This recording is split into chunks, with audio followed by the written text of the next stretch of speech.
to the Language Fuel podcast. Our mission is to fuel the teaching and learning of languages worldwide. I'm your host, Joanna Smith.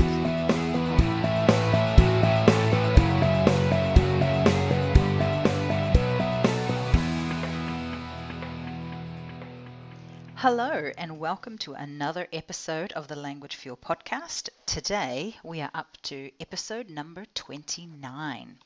Today I want to talk about Teacher Talk. And the reason why I'm thinking about this is because recently, as many of you know, I run a languages bookshop here in New Zealand. And although we are mostly an online shop, I do get the occasion sometimes to visit language schools and set up bookstalls. So being the early half of semester, many new students at these language schools, I've had the opportunity over the last couple of weeks to spend my time visiting language schools around the city, which is wonderful. I love seeing students. I love mixing with them again. I do miss it, to be honest. So it's great to have that interaction. It's great to meet some teachers, to talk with them about what their needs are. And just because I'm there for a few hours at a time, I inevitably am able to hear what's going on in the classrooms sometimes when there's a classroom near where we're set up. And I have been listening to some of these classes and hearing examples of teacher talk that I think could be improved a little bit. It's a very, very important skill to be able to teach a language without using too much of the student's mother tongue, but to really focus in on the target language and to use whatever talking you are going to do as a teacher wisely. So here's an example of something that I heard that kind of triggered this. It was a relatively low-level class, and the theme of the day was kind of health and safety. They were talking about injuries related to the parts of the body. So we had sprained ankle, broken arm. That was the target. It was body parts and then injuries. So I guess it's preparing students if they need to go to the doctor and so on. So this was an English class teaching to a bunch of migrants. So in that situation, like here in Auckland, all of the students have different language backgrounds. So there's Chinese, Koreans, Vietnamese, some European students, all sorts of different students. So the teacher obviously has to speak in English. There is no opportunity for her to speak in the mother tongue of the students because they have all different mother tongues. So the trick there is just to keep the English very simple. Obviously, they don't have a huge amount of language to start with. It's a low level. So the teacher talk needs to be extremely simple. And I heard her say, and I made a note of this, it said, okay, now what about when you're playing sports? And I thought, oh my goodness, that's a big, long sentence. And she said it very, very quickly, and I don't think anybody would have understood her. I thought to myself, she could have just said, okay, sports.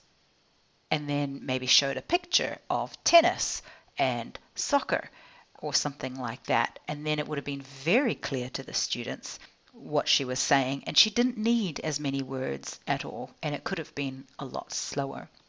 So there's a few things I want to mention in this topic of teacher talk. So the first thing you need to think about is when you're teaching a foreign language, and that's different from the New Zealand situation I mentioned here, which is where it's a second language or an additional language for the students locally, but a foreign language. So in other words, you're teaching a language where all of the students are in that country, have the same mother tongue, and you're teaching them a language that's not in the country. So that would be, for example, teaching Spanish to a group of New Zealand students, teaching English in Japan, teaching French when you're based in South America or something like that.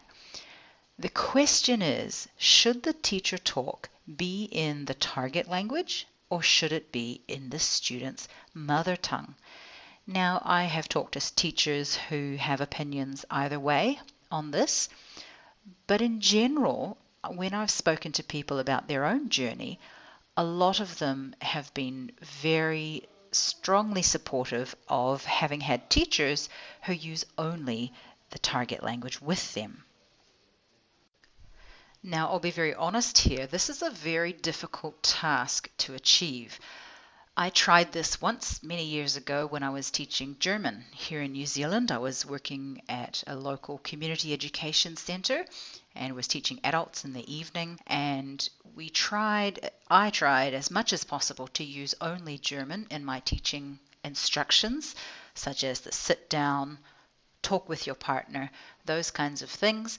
And boy, the students were like, oh, I find it really hard. Can't you just tell us in English what you're saying? Now, of course, there are a few in the classroom who loved it and they got it, they figured it out, but the ones who were finding it a little bit more difficult, where even learning a language was overwhelming for them to start with, they really struggled, and they talked to me afterwards and expressed the fact that they don't like it when I speak in German for the instructions. So it is a difficult thing to do, and you would need to really work hard to establish that as a norm if that's the situation that you find yourself in. But I do believe, honestly, it is extremely effective, and it's a little bit like just automatic, what we call TPR. TPR stands for Total Physical Response, where you give an instruction in the target language and the participants, the learners, just behave automatically in the way that you've instructed them to. So, for example, saying sit down and everybody sits down, their body has understood the language. They don't need to translate it. It has not gone through any translation process and they've just understood the language. That's quite deep learning. I know, for example, in many primary schools here in New Zealand, some teachers tend to use Maori instructions as a way to teach Maori, which is one of the official languages here in New Zealand. So in that situation, e noho, sit down.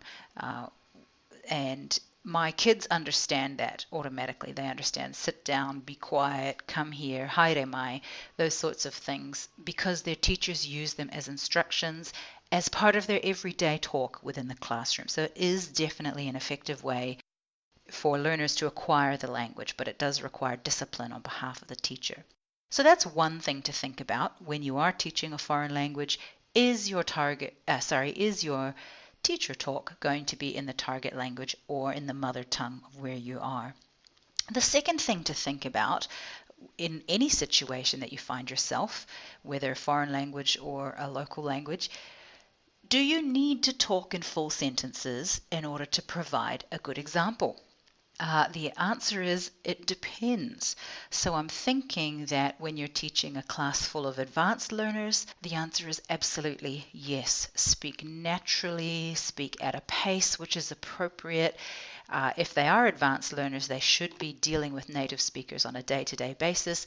So the teacher should be just another native speaker speaking to the students, and that should be part of the lesson. Full sentences, natural speaking, and so on.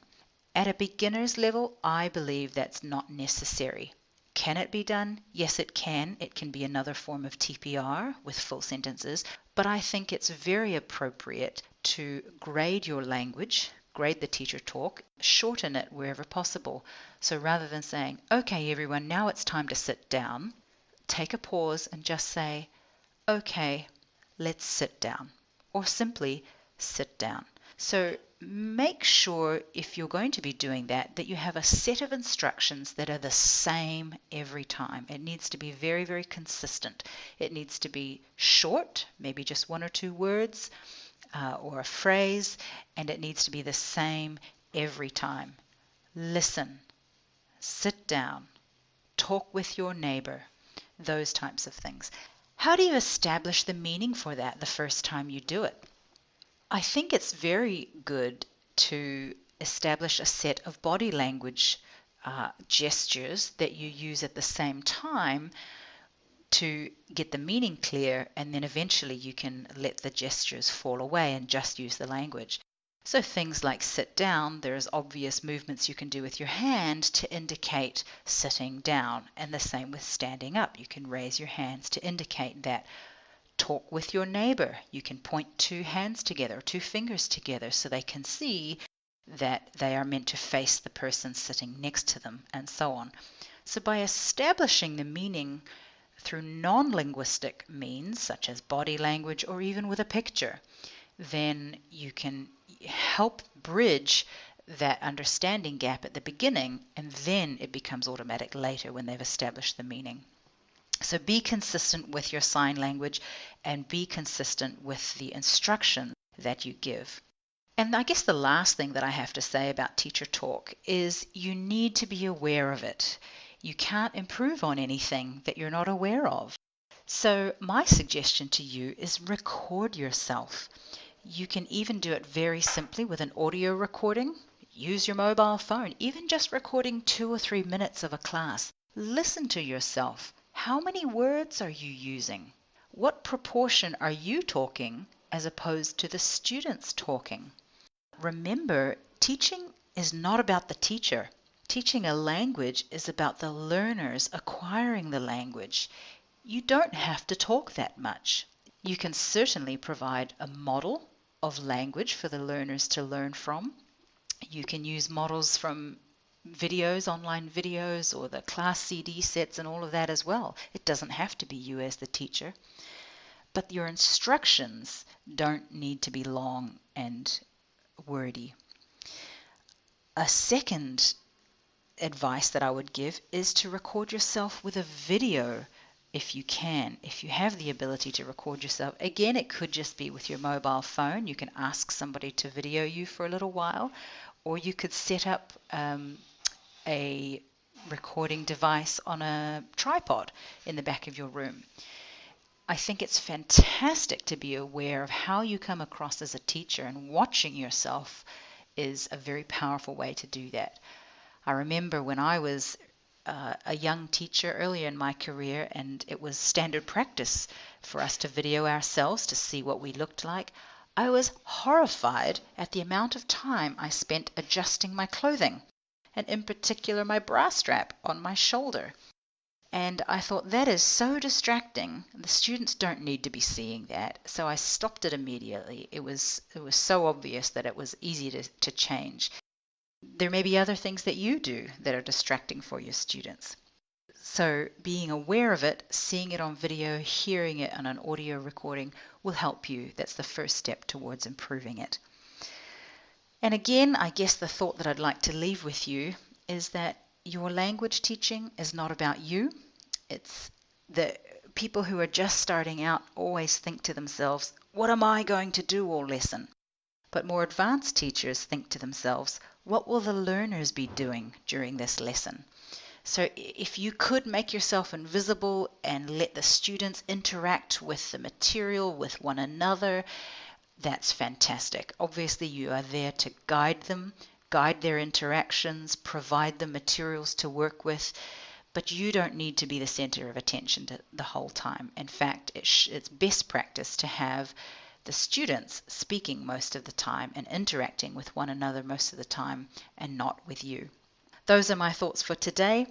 Thank you again to the language schools who have let us into their rooms or their offices, their schools, their campuses over the last few weeks. It's been a pleasure, and as always, keep up the great work. I will speak to you next time. Ka kite anō. Thank you for listening to the Language Fuel podcast. You can navigate to the show notes and links via our homepage at www.languagefuel.com. See you next time.